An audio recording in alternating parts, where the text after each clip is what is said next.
आप सभी का एग्ज़ाम नगरी के यूट्यूब इसी प्लेटफॉर्म पे स्वागत है। जैसा कि आप देख रहे हैं कि बहुत दिनों से, या कहें जब से केवीएस एग्ज़ाम हुआ है उसके बाद से काफ़ी टाइम हुआ है। और अगर आप देखें रिज़ल्ट तो और जो भी अदर पोस्ट थी उनके रिज़ल्ट आ गए थे।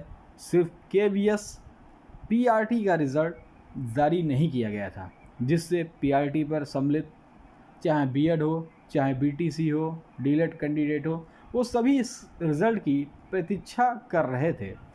और आप जानते हुए हैं कि उसी बीच 11 अगस्त 2023 को सुप्रीम कोर्ट से बीएड वर्सेस बीटीसी का फैसला भी आ गया, जिसमें बीएड को प्राथमिक से बाहर कर दिया गया। और उसके बाद एक संशय था कि बीएड वालों का रिज़ल्ट जारी होगा कि नहीं जारी होगा, क्या होगा।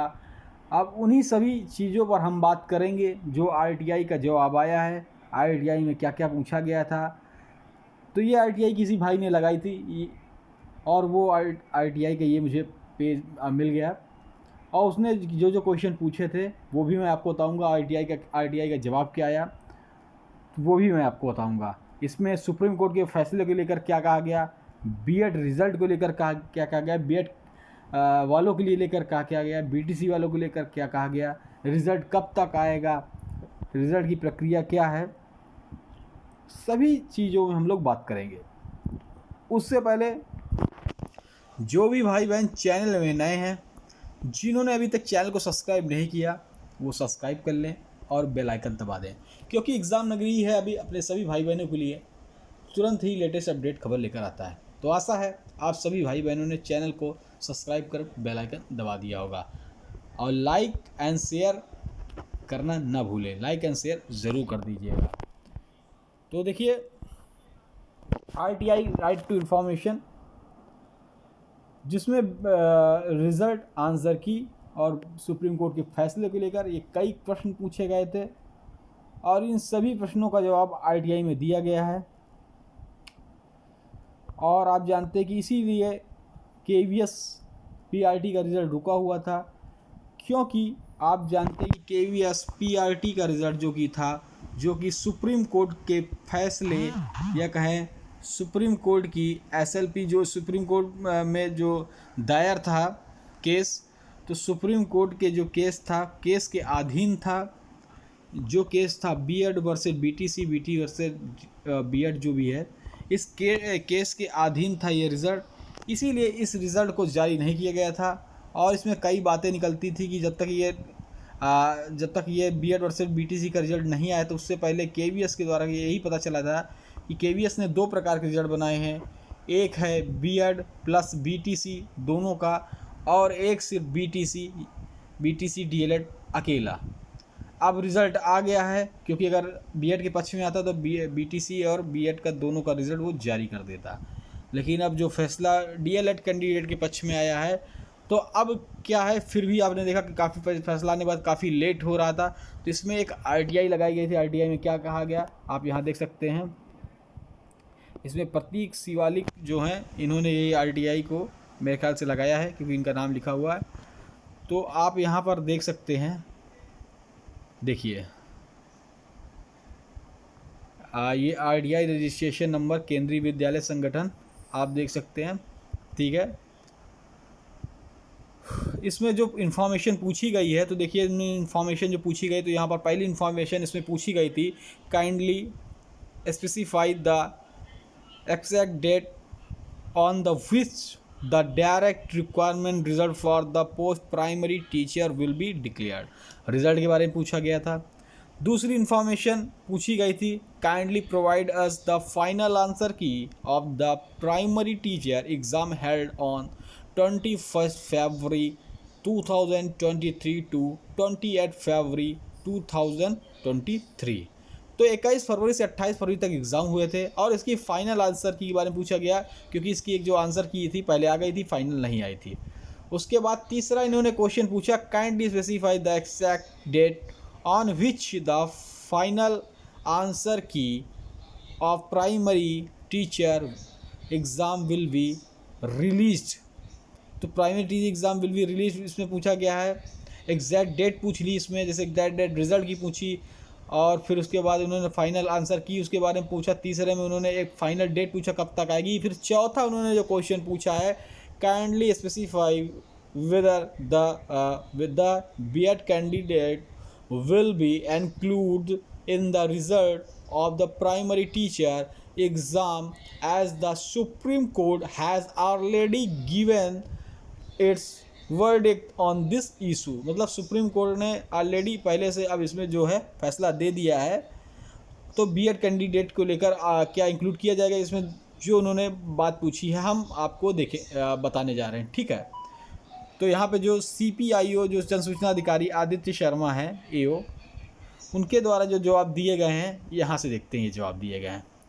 आप देख सकते हैं इसका कब आया, रिसीव डेट 17/8/2023 को, 17/8/2023 को, ठीक है, रिसीव डेट हुआ इसमें।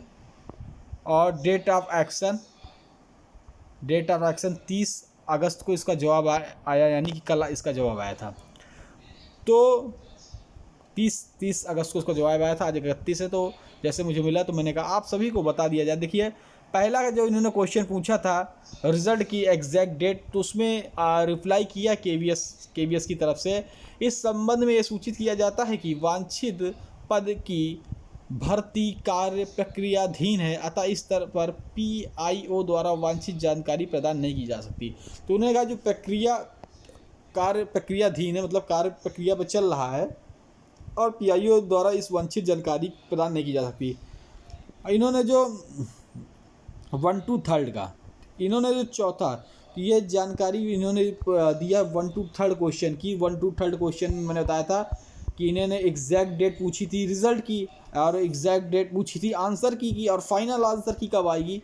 तो उसके बारे में उन्होंने एक ही जवाब में, पहला 1 2 3 तीनों के जवाब में उन्होंने बता दिया है कि इस सूचित किया जाए कि वांछित पद की प्रक्रिया भर्ती प्रक्रिया प्रक्रियाधीन है, अतः इस स्तर पर PIO द्वारा जानकारी प्रदान नहीं की जा सकती। मतलब प्रक्रियाधीन है और जल्दी इसका होगा, ठीक है। चौथे का इन्होंने जब सुप्रीम कोर्ट के ऑर्डर के बारे में पूछा और B.Ed कैंडिडेट के बारे में पूछा, इंक्लूड करने का जो पूछा, तो उसमें KVS क्या जवाब देता है, ये जवाब आप सभी को देखना चाहिए। उन्होंने चौथे पे जवाब दिया B.Ed कैंडिडेट और सुप्रीम कोर्ट फैसले को लेकर। इस संदर्भ में यह सूचित किया जाता है कि KVS के विज्ञापन संख्या 16/2022 दिनांक 2/12/2022 के द्वारा B.Ed अभ्यर्थियों को PRT पद हेतु आवेदन तथा चयन प्रक्रिया में, आप देख सकते हैं यहाँ पे लिखा हुआ है, उन्होंने कहा है B.Ed अभ्यर्थियों को PRT के आवेदन तथा चयन प्रक्रिया में शामिल होने का मौका दिया गया था, बशर्ते उनकी योग्यता सूची में चयन SLP पर माननीय सर्वोच्च न्यायालय के निर्णय के अधीन रहेगी। मैंने कहा था ना, जो भी आपने देखा कि एडमिट कार्ड में भी लिखा हुआ था सर्वोच्च न्यायालय के अधीन, इसीलिए इसका रिजल्ट नहीं आया था, तब से अधीन होगा जो RTI में पूछा गया। लेकिन आप जानते हैं कि अब वो जो है, अब B.Ed वर्सेस BTC का निर्णय आ गया है, तो उस बारे में भी उन्होंने कहा है, ये कहा है, आप यहाँ पे देख सकते हैं। जब माननीय सर्वोच्च न्यायालय का निर्णय 11/8/2023 द्वारा B.Ed को PRT पद की शैक्षिक योग्यता में शामिल नहीं किया गया है, तो आप देख सकते हैं यहाँ पे KVS ने क्या कहा है कि माननीय सर्वोच्च न्यायालय का जो निर्णय 11 अगस्त 2023 को आया, इसमें B.Ed को PRT की पद की शैक्षिक योग्यता में शामिल नहीं किया गया। अतः KVS द्वारा माननीय सर्वोच्च न्यायालय के जो केंद्रीय विद्यालय है वो माननीय सर्वोच्च न्यायालय के निर्णय को मानते हुए PRT पद की भर्ती हेतु अग्रिम प्रक्रिया की जा रही है। तो भर्ती हेतु जो अग्रिम प्रक्रिया की जा रही है, तो अब यहाँ से एक चीज़ डिक्लेयर हो गया कि B.Ed अभ्यर्थियों का रिज़ल्ट नहीं निकलेगा, क्योंकि ये भर्ती सुप्रीम कोर्ट के अधीन थी, तो B.Ed का रिज़ल्ट नहीं निकलेगा। इसमें DLED और BTC कैंडिडेटों का रिज़ल्ट निकलेगा। आप यहाँ दें, और रिज़ल्ट जो है ये आपको सितंबर में आपको देखने को मिल सकता है। सितंबर में तो ये आपको चाहे 10 सितंबर 15 सितंबर या कहें सितंबर लास्ट तक में ये आपको देखने को मिल सकता है। तो यही 1 महीने के अंदर इसका सितंबर में इसका रिज़ल्ट आ जाएगा, 1 महीने के अंदर, चाहे जिस डेट को आ जाए। तो डेट इन्होंने यहाँ पे क्लियर नहीं की, ठीक है। तो जैसे कोई भी अपडेट रहेगी हम आपको बताते रहेंगे, ठीक है। तो जैसे यहाँ पे आपने देखा कि आदित्य शर्मा जो CPIO उन्होंने जो जानकारी दी है कि अब इससे क्लियर हो गया कि जो बीएड कैंडिडेट भाई बहन थे उनका रिज़ल्ट नहीं निकलेगा, जो BTC DLED के कैंडिडेट थे उनका रिज़ल्ट निकलेगा, क्योंकि जो SLP जो रिज़ल्ट था, जो भर्ती प्रक्रिया थी, माननीय सर्वोच्च न्यायालय SLP के निर्णय के अधीन थी। तो चलिए, जय हिंद, जय भारत। फिर कोई भी ऐसी सूचना होगी हम आपको देंगे। बस आप सभी भाई बहन चैनल को like and share and subscribe जरूर कर लें। जय हिंद, जय भारत, धन्यवाद।